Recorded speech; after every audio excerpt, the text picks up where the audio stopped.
The night my wife Lena leveled a biting insult at me in front of our closest friends was supposed to be a low-key get-together. A chance to unwind, laugh about old times, and maybe discuss our summer plans. Instead, her harsh words unleashed a chain of events that changed everything I thought I knew about our marriage. But before I explain how it all came crashing down, do me a favor. Hit that subscribe button. Believe me, you'll want to follow this story to the very end. It only gets more shocking. I'm Cole, 35 years old, working a steady IT job in a small Midwestern city. On most days, I'm just a regular guy who likes watching football on Sundays, tinkering with my computer, and sharing a quiet life with my wife of 7 years. When Lena and I first met in college, she was all bright smiles and boundless energy. Back then, I never doubted that we had a deep connection. Late-night study sessions and quick runs to the diner made us inseparable. After graduation, we settled into our little house, adopted 2 cats, and charted out a life that felt safe and predictable. But over the past few months, I started noticing small things that made my stomach knot. She'd get oddly protective of her phone, brushing off any questions about new messages or late-night calls. Sometimes she returned home smelling like an unfamiliar cologne, claiming it was just from a coworker's car or a crowded bar. I shrugged it off at first, not wanting to jump to ugly conclusions. Marriage is built on trust, right? Then came that fateful Saturday night, when we had 4 friends over for a simple dinner party. Between sips of wine, I launched into a harmless anecdote about my latest DIY disaster, how I'd nearly flooded the kitchen trying to fix a faucet. Instead of laughing along, Lena interrupted with a withering put-down. "Maybe you'd succeed at something if you didn't give up so easily, Cole." The room went dead silent. Nobody quite knew where to look. I felt the heat rush to my face as I forced a grin, but inside, I was rattled. Lena had never belittled me so openly in front of others. It was a tiny glimpse of venom I'd never seen so clearly before. After our friends left, I confronted her. She shrugged, accusing me of overreacting. "Can't you take a joke?" But there was no humor in her tone. That uneasy feeling in my gut surged again. Days later, while she was showering, her phone buzzed. I caught a glimpse of a text message that read, "Can't wait to see you again." My heart pounded. When I scrolled through the conversation, I found flirty exchanges laced with inside jokes I'd never heard before. My hands shook as reality sank in.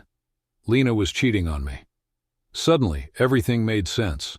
Her guarded phone, her excuses about work dinners, that new cologne scent clinging to her clothes. A cold anger settled over me, but I decided not to confront her without proof she couldn't deny. I confided in a friend, who suggested I keep an eye on her whereabouts and gather whatever evidence I could. A week later, she claimed she had a girls' night out, so I drove to the bar she'd mentioned. Her car wasn't there. Instead, I found it at a different, trendier spot downtown. Through the window, I saw her laughing, leaning in close to a tall, dark-haired guy who rested his hand on her waist. I snapped a few photos from my phone, each one confirming the betrayal I still hoped wasn't real. My stomach churned as I watched them share intimate whispers. In that moment, I wanted to burst inside, pull her away, and demand an explanation. But I just walked back to my car, images of their close embrace seared into my mind. When she got home late, brimming with half-baked excuses, I didn't say a word. The next morning, I printed the photos, laid them on the kitchen table, and waited. Lena froze the moment she saw them. Her indignant rage melted into a stammering apology and then, bizarrely, accusations that I was the one at fault. She claimed I was never ambitious enough, that my laid-back demeanor drove her to seek excitement elsewhere. It was a twisted justification for her actions, a final stab at my confidence. That was the day I decided our marriage was over. I wasn't about to remain the scapegoat for her lies and humiliation. All those nights she'd called me incompetent, weak, or unmotivated. She'd been projecting her own guilt onto me. I told her I was leaving, threw some essentials into a suitcase, and headed out. It wasn't an easy choice. 7 years of marriage doesn't just vanish. But I knew I deserved better than a partner who'd dishonor me in public and betray me in secret. In the months since, I've filed for divorce, found a modest apartment, and rediscovered aspects of myself that I'd buried under her constant criticism. It's surreal to think that someone who once felt like my soulmate could grow so cold, but heartbreak teaches harsh lessons. I'm learning to trust my instincts again, to draw boundaries, and to demand respect in all areas of life. So, that's how one nasty remark at a dinner party unraveled the truth I'd been trying not to see. If you've made it this far, don't forget to subscribe for more real stories, life lessons, and plain-spoken insight into relationships gone wrong.